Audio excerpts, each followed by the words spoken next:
Prezado companheiro presidente,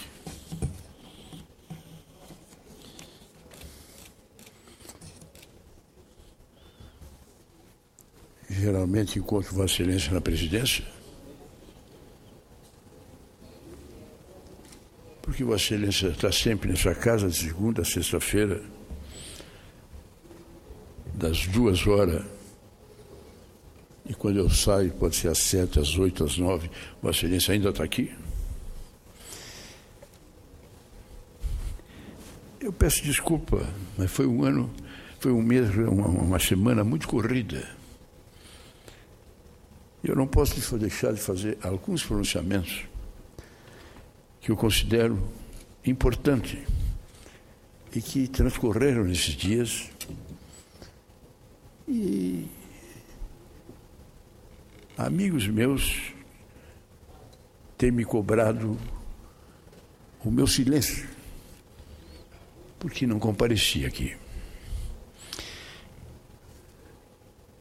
Vamos falar sobre a decisão de ontem no Supremo.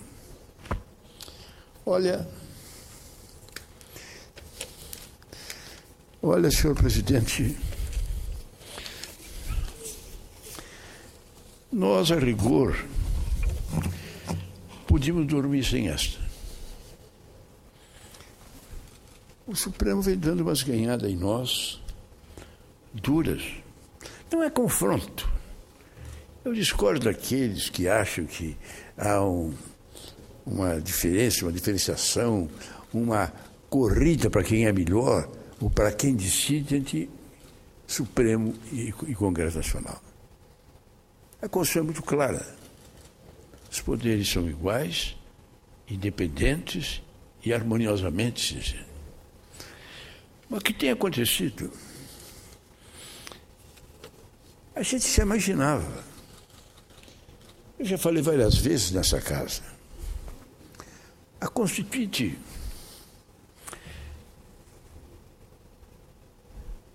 no momento que morreu o doutor Tancredo, e o presidente Sarney assumiu a presidência da República, convocado a Constituinte, e faça justiça, o presidente Sarney pode se discordar disso, daquilo, mas Sua Excelência, naqueles princípios da aliança democrática que consolidaram aquele momento histórico e ímpar na história do Brasil, cumpriu os seus compromissos. Convocou a Assembleia Nacional Constituinte. Mas a verdade é que o presidente Sarney não tinha a autoridade que teria o presidente Tancredo se tivesse vivo. Tancredo foi o eleito. Ele era o vice. Então se criou um embaraço difícil de conduzir a Constituinte. Doutor Ulisses, presidente da Constituinte, com muita autoridade, com muita força, presidente de um partido. E o MDB sozinho tinha a maioria na Constituinte, senhor presidente, na Câmara e no Senado. E de todos os senadores, de todos os governadores, todos eram do MDB, à exceção do governador de Sergipe. Então, no debate surgiram grandes discórdias. No início se acertou, mas no fim um grupo competente, eu diria até dos maiores líderes, os que eram mais capazes, eram mais progressistas, fizeram um lance de muita inteligência. Criaram uma comissão de sistematização, que aprovando o texto modelo da Constituinte, para mudá-lo depois, precisaria, para cada texto, o quórum qualificado. Só que aí nasceu o tal do centrão, porque se as lideranças mais progressistas, na comissão de sistematização, tinham ampla maioria, no plenário, na hora do plenário, não tinha. Então, essa comissão de sistematização, me lembro do saudoso deputado Robertão, que era, inclusive, foi ministro do doutor Sarney, ele coordenou esse centrão. E esse centrão inverteu. Derrotou o texto da comissão de sistematização, e aí entra um outro texto, o deles. E aí era o inverso. As lideranças maiores, mas que não eram majoritários, tinham que votar e botar maioria a cada texto. Mudou tudo. Esse é um fato da maior gravidade. E só a competência do doutor Ulisses Guimarães e, de certa forma, o respeito do presidente Sarney ao Congresso Nacional constituiu que se chegasse ao final. Mas se chegou ao final entre vírgulas. Porque se nós pegarmos ainda hoje a Constituição, nós vamos encontrar uma série de dispositivos onde, na hora de votar, não havia acordo. Ou então, cá entre nós, e se fosse para votação, o Covas, líder do governo, mas, na verdade, minoritário, perderia em plenário. Então, até hoje está na Constituição. Brasil fará a reforma agrária. Mas como? Quer dizer, a Constituição diz que nós vamos fazer a reforma agrária. Mas como? Em termos de lei complementar. Lá se vão 25 anos e até agora não tem coisa nenhuma de lei complementar. Será feita a reforma tributária. Como? Em termos de lei complementar. Até agora não é nada. A fidelidade partidária existe. Quem trocar de partido perde o mandato. Como? Em torno de lei complementar. E precisou o Supremo, na ausência, no vazio nosso, precisou o Supremo dizer: parlamentar que muda de partido, perde o mandato. E nós tivemos que calar a boca, não perdemos a autoridade. Se nós estamos há 25 anos não fizemos nada, eles fizeram. E é o que tem acontecido. É o que tem acontecido. Nós temos aqui, não podemos dizer uma palavra ao Supremo, não podemos dizer que você está invocando, está entrando no nosso terreno, não é verdade. Nós não fazemos nada, é nosso, é verdade. Mas nós temos 25 anos, não faz nada, ele ocupa o terreno. E é o que está acontecendo agora. A Constituição fala em financiamento público. Mas até agora nada. E o que é mais grave, essa mini-reforma, que era melhor não ter feito nada, era melhor eu defendi essa tese, convocar uma sessão extraordinária do Congresso 30 dias em janeiro, só para fazer a reforma da Constituição. Podia ser janeiro e fevereiro, só a reforma da Constituição. Naquelas questões essenciais que são discutidas. Mas fazer que nem nós fizemos. O presidente, na melhor das intenções, exige uma comissão até de juristas, etc. e tal. E aí vem para o plenário para votar. Deu no que deu.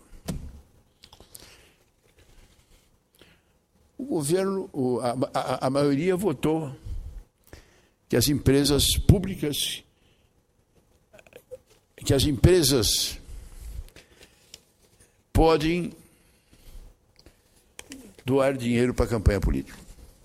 Mesmo aquelas que tenham negócios com o governo.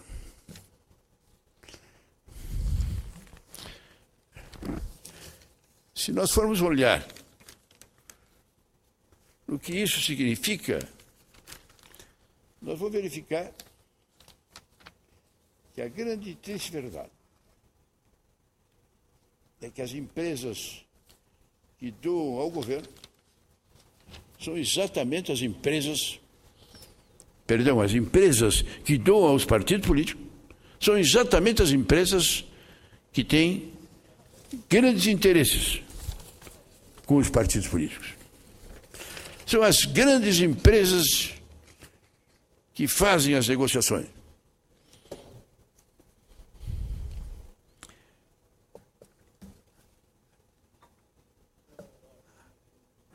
As construtoras são fonte de 55% das doações aos partidos em 2012. Construtora, incorporadora, engenharia e empreendimento. 416 milhões, 55% do total. Agropecuária, agroindústria e fertilizantes, 61 milhões, 8%. Banco de Investimento, Consórcio Seguro, 51 milhões, 6%. Depois vem indústria de tecnologia, saúde, saneamento e meio ambiente, alimento e bebida, energia, petróleo e gás, comércio.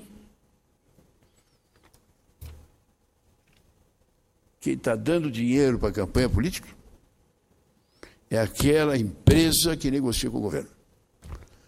As grandes construtoras, as grandes empreiteiras que fazem fortunas em negociação com o governo. A que deu mais, deu 45 milhões. Uma empresa só. 45 milhões. Já se disse muitas vezes, em política não há almoço de graça. Não há almoço de graça em política. Nem carona de avião de graça a gente consegue na política. E o nosso Congresso e o nosso Senado vota favorável a que as empreiteiras continuem a doar a campanha. Veio o Supremo e até ontem 4-0 contra esse tipo de doação. Não podem dar dinheiro. E também as pessoas físicas, 10% do patrimônio, do rendimento bruto que teve. Só o nosso amigo Zé Dirceu vai ganhar 20 mil. 10% do rendimento bruto, 240, pode doar 24 mil para a campanha. Eu estranhei, me perdoe a sinceridade, mas eu estranhei o brilhante, ilustre ministro que foi o último ministro indicado para o Supremo, o ministro Jorge, ter pedido vista. Porque o Supremo deseja votar essa matéria até o fim do ano, para valer ainda na eleição do ano que vem.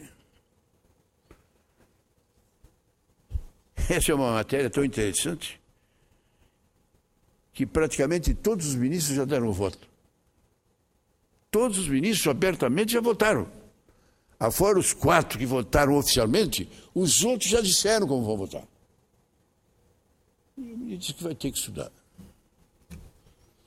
Eu faço um apelo à Sua Excelência. Devolva até quarta-feira.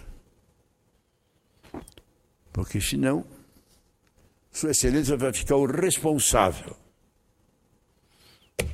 por essa matéria não entrar em julgamento agora. Essa matéria não valer para a eleição do ano que vem, terá no ilustre ministro, o último do sindicato, como responsável de um pedido de vista que ele tem direito, que é legítimo, não estou nem discutindo isso, mas que ele podia tranquilamente. Porque cá entre nós, presidente, ter dúvida sobre essa matéria. Sobre essa matéria, Sua Excelência estivesse onde estivesse antes de estar lá, é algo completamente incompreensível. Eu faço esse apelo. E, infelizmente, eu volto a dizer aqui. É difícil esperar as coisas do Congresso Nacional. Ou os jovens vão para a rua e tomam posição e se manifestem, ou então as coisas continuarão como estão.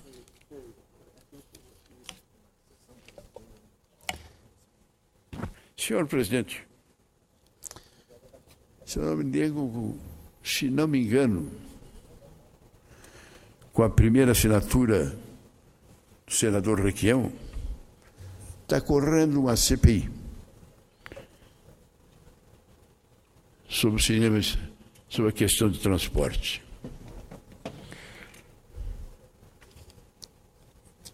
É uma questão muito delicada, é uma questão da maior importância.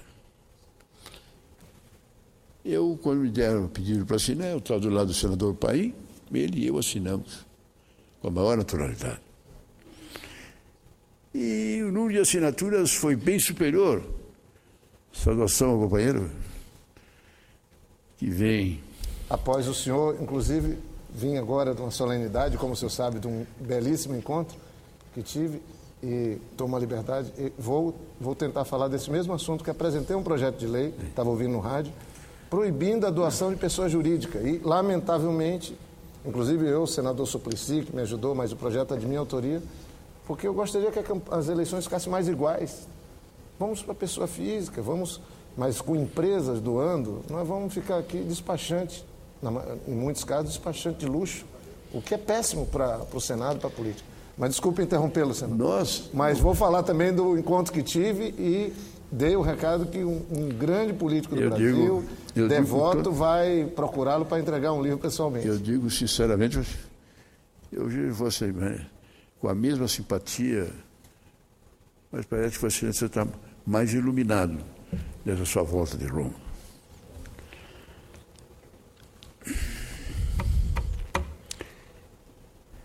Eu pergunto,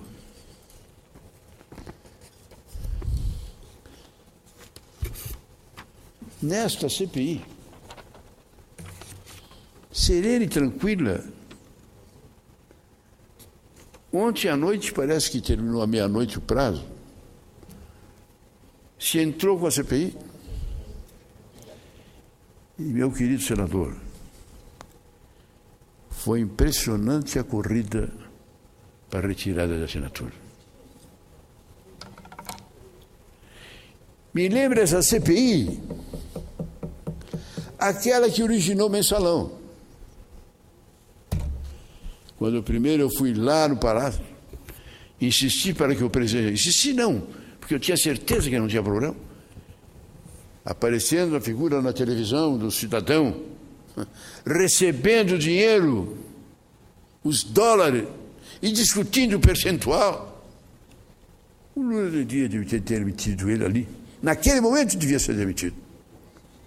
E disse dessa tribuna que naquele início do governo do Lula eu estava meio comprometido com ele, inclusive de ajudá-lo, de colaborá-lo, até aqui dentro do Senado. Eu disse dessa tribuna que eu iria ao Lula e o Lula demitiria. Não demitiu. Aí criamos a comissão. E aconteceu naquela oportunidade o que está acontecendo agora.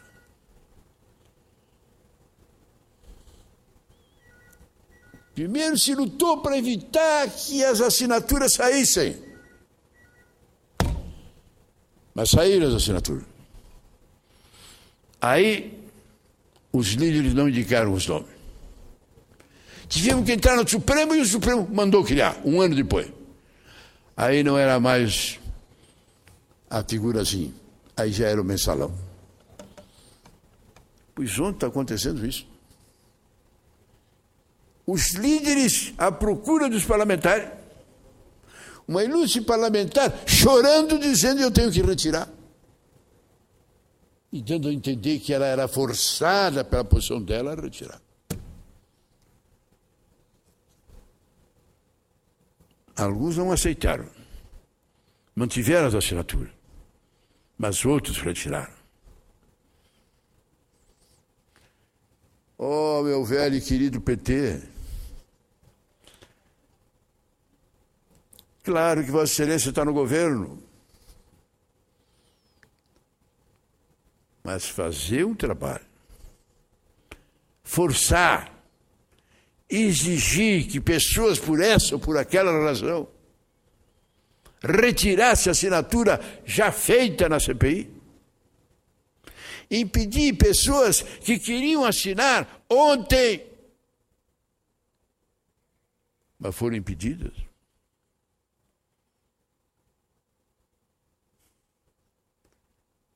A última história da CPI eu tive nessa tribuna para dizer.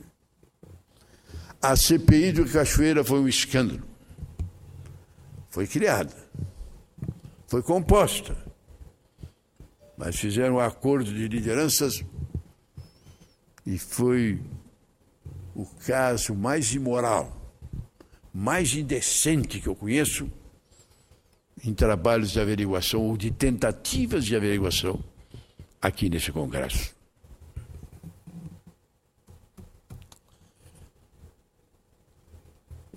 Eu ainda não sei o resultado, se é que terminou à meia-noite. Queira Deus que tenham sobrado as assinaturas necessárias. Se isso não acontecer, vai ser uma pena.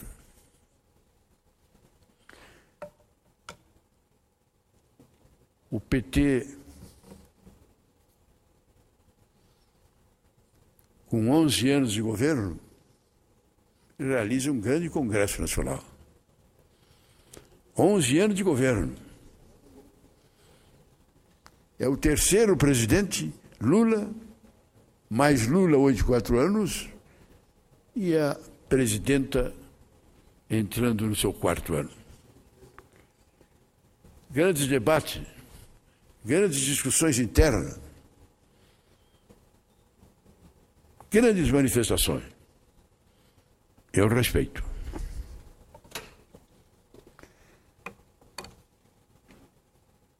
Que o PT e os seus líderes prestem solidariedade aos que foram condenados pelo Supremo Tribunal Federal, eu respeito. Que queiram transformar essas pessoas que foram condenadas em mártires, em heróis da democracia, eu fico com o líder Olívio Dutra, ex-governador do Rio Grande do Sul. Quando ele se refere a um dos condenados, ele tem um passado de glória, um passado de respeito. Mas não é esse passado que foi julgado.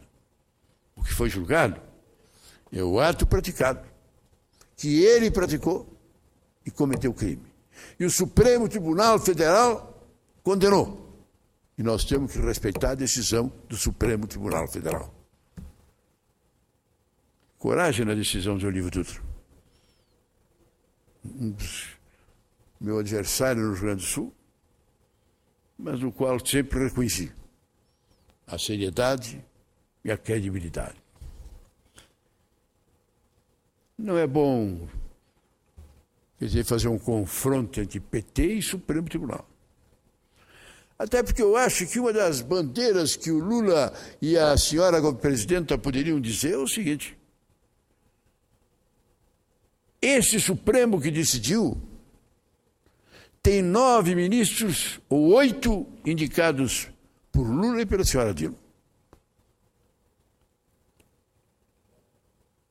Então mostra que ao indicarem os ministros, nem Lula que indicou em primeiro quando não existia o mensalão, mas nem a senhora Dilma que indicou depois, quando o mensalão estava em pleno andamento, tiveram preocupações na escolha dos nomes e interrogação com respeito aos seus votos. Escolheram quem achavam que deviam escolher. E alguns desses ministros absolveram. E outros desses ministros condenaram. A maioria condenou. Então o governo do PT não pode receber nenhuma crítica no sentido de que tentou no Supremo qualquer coisa para que ele não votasse como quisesse, de acordo com a sua consciência. Por isso, se o PT se saiu bem lá na hora, acatando e aceitando a decisão, o governo saiu bem. Que o PT preste as suas homenagens aos seus líderes. É um respeito. Que faça o que quiser com relação aos líderes que foram condenados, é uma decisão própria. Mas fazer um confronto do PT com o Supremo não fica bem. Eu respeito a decisão do Supremo. Tem razão o PT quando pergunta: e o mensalão de Minas Gerais? Tem razão o PT. E os metrôs lá de São Paulo? Tem razão o PT quando faz essas perguntas que são da maior importância e de maior significado e merecem resposta. E até, de certa forma, vai ser favorável ao PT, porque esse levantamento de debate vai ser no ano eleitoral, nesse ano, exatamente nesse ano, em que haverá essa votação. Por isso,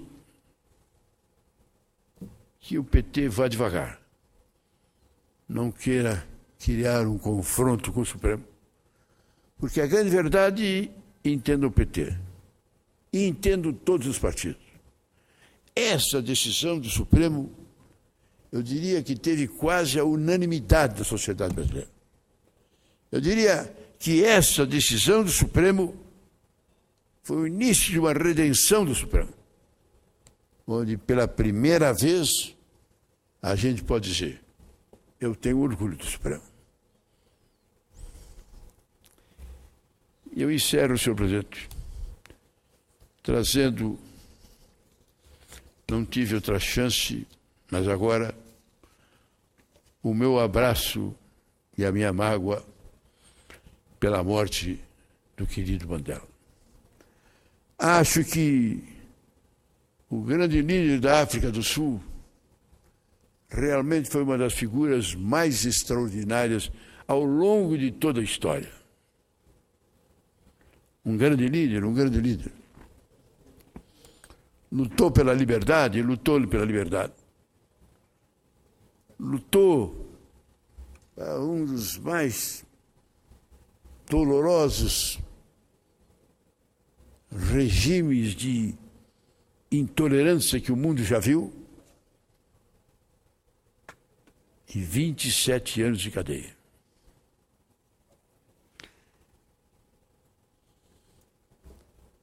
Olha, senhor presidente, eu era deputado estadual de primeiro mandato, quando estive nos Estados Unidos. E estive lá no Sul. E andei e vi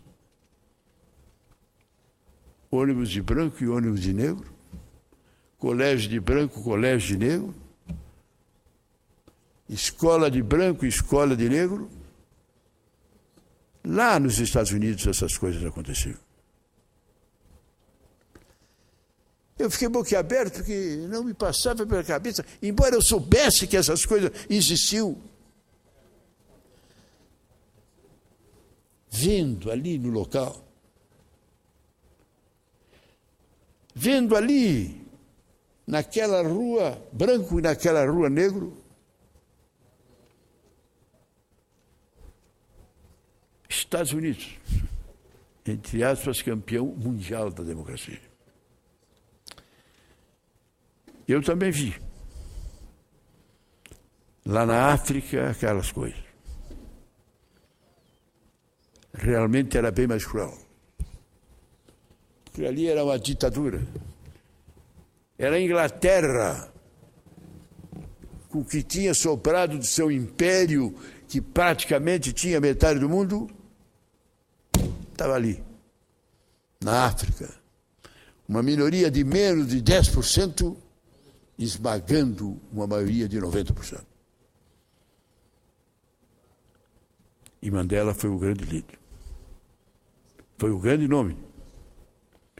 E é impressionante, preso, inclusive em solitária, no prazo de 27 anos, foi ele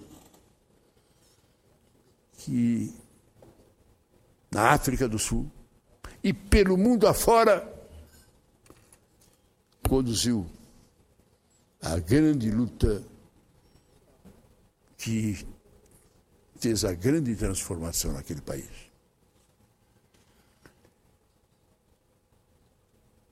Mas a importância de Mandela, Prêmio Nobel da Paz, não foi a sua vitória, não foi a África se livrar da escravidão da Grã-Bretanha. A grande vitória de Mandela, o que o torna fantástico, é ele liberdade, é ele vitorioso, é ele endeusado no mundo, assumiu a presidência. Aí ele tinha que conduzir o processo. Grã-Bretanha fora, nós no poder, fim da desigualdade racial, como vamos agir? De que forma se conduziria o processo? O que se faria com aqueles que ao longo do tempo prenderam e escravizaram, mantinham afastados da cidade os guetos de negro? O que fazer daqueles que tinham casos de assassinato, de morte, de violência, de tortura e tudo mais? Como conduzir o processo? Anos e anos e anos de geração em que isso tinha acontecido. E o povo na expectativa. O povo querendo a resposta. O povo querendo buscar uma fórmula através da qual tivesse essa resposta. E aí é que surge o Mandela. Aí é que surge o Mandela.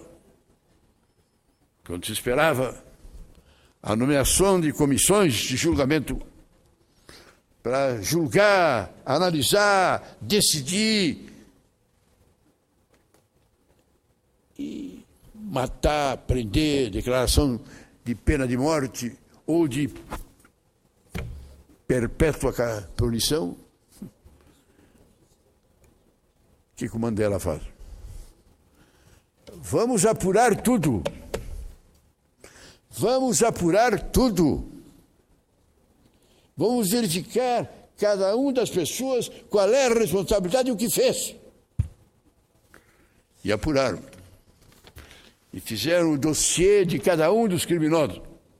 De cada um. E agora o que fazer? Esse merece a morte. Esse merece a prisão perpétua. Esse merece... Não. Aí foi a boca aberta. O cidadão era investigado, era condenado, reconhecia, assinava que ele reconhecia aqueles delitos que ele tinha cometido. Pedia perdão e ficava em liberdade.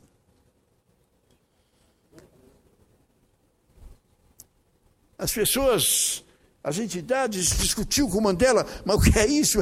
Isso não existe. Mas que forma de fazer é esta? O Mandela respondeu: nós temos dois caminhos. O primeiro caminho, que é o seguido por todos, que é o racional à primeira vista, e que é justo, e que é normal. Nós vencemos democraticamente um país que era nosso, que vivia sob domínio, agora é nosso.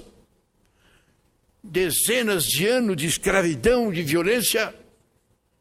Temos casos que estão aí à prova. O problema é que nem Cuba fez, decisão de comissão de fuzilamento, prisão que nem a dele, 20 e tantos anos.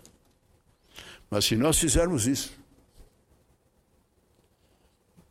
eles vão pagar, mas nós também.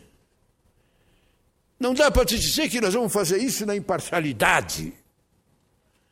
Vamos fazer e vamos cometer os nossos equívocos. E vamos matar e vamos fazer o que eles fizeram. E aí nós vamos ter uma luta de uma guerra civil por quanto tempo? Quanto tempo durará isto? Por quanto tempo nós ficaremos matando, chorando, derramando sangue? E a África do Sul cada vez pior. Organizou ele. Nos jogos de futebol americano que a Grã-Bretanha jogava, nos jogos não entrava negro. E nos jogos que jogava os africanos lá nos Arabaldi, não entrava branco. E ele fez a participação no torneio. E fez, inclusive, no máximo, o estádio lotado, metade de branco e metade de preto, junto, de mãos dadas. E conseguiu, inclusive, ganhar uma partida espetacular da África. E aquele gesto, o branco assassino, pedir desculpa, baixar a cabeça. Claro que ele ficou numa posição olhada com desdém, mas não estava na cadeia. Não foi preso, não foi torturado. Ocasionou o desenvolvimento e o progresso da África do Sul. E fez o Mandela um líder mundial. São duas pessoas que eu respeito, que eu tiro o chapéu e que eu tenho paixão. É ele e o Mahatma Gandhi na Índia. Índia dominada pelos ingleses. Massacraram a mesma coisa que na África do Sul com os seus preconceitos. A Índia foi pior, porque a Grã-Bretanha rachou a Índia pelo meio, um país Índia e outro país Paquistão. E o povo queria guerra contra a Grã-Bretanha. E a política do Gandhi era a política da paz. Não aceitava armamento, não aceitava guerra. A única questão era o direito de não cumprir, de não fazer, de não ir, de cruzar os braços e não fazer. E essa política da não violência cresceu, cresceu, cresceu, cresceu, cresceu. E a Grã-Bretanha perdeu completamente o controle. E Gandhi conseguiu. Também sem derramar um tiro. Por isso, senhor presidente, eu atrasado, mas não tive condições antes. Mas eu não podia deixar de vir a essa tribuna e trazer o meu abraço afetivo ao Nelson Mandela. Vivemos uma das páginas mais bonitas da história dessa humanidade. Ele realmente mostrou que a gente pode, a gente tem condições. Que o exemplo de Mandela seja um pouco de exemplo à nossa comissão da verdade. Ainda tem gente, ainda tem general ocupando cargo importante no atual governo, que penso que a ditadura não acabou. E vamos fazer justiça, a Comissão da Verdade está agindo com muita tranquilidade. Quer investigar.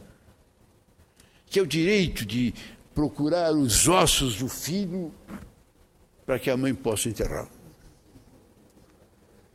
Tanto a presidente Dilma, eu tenho muito respeito pela ministra Maria do Rosário, que é a presidente, é a ministra das questões sociais, estão conduzindo bem o processo. Conduziram bem a questão do presidente João Goulart, investigando. Acho muito difícil, 50 anos depois, descobrir se tem havido ou não assassinato, mas investigou. Aprovou um projeto do ilustre querido senador do Amapá e meu, decretando nula a reunião do Congresso Nacional do dia 1º de abril para a madrugada do dia 2 de 1964. Aquela sessão está anulada, ela não existiu. Em consequência, não houve a cassação de João Goulart. O que houve foi o golpe dos militares, que se reuniram, decretaram o AI-1, transformaram o Congresso em colégio eleitoral e elegeram o Castelo Branco.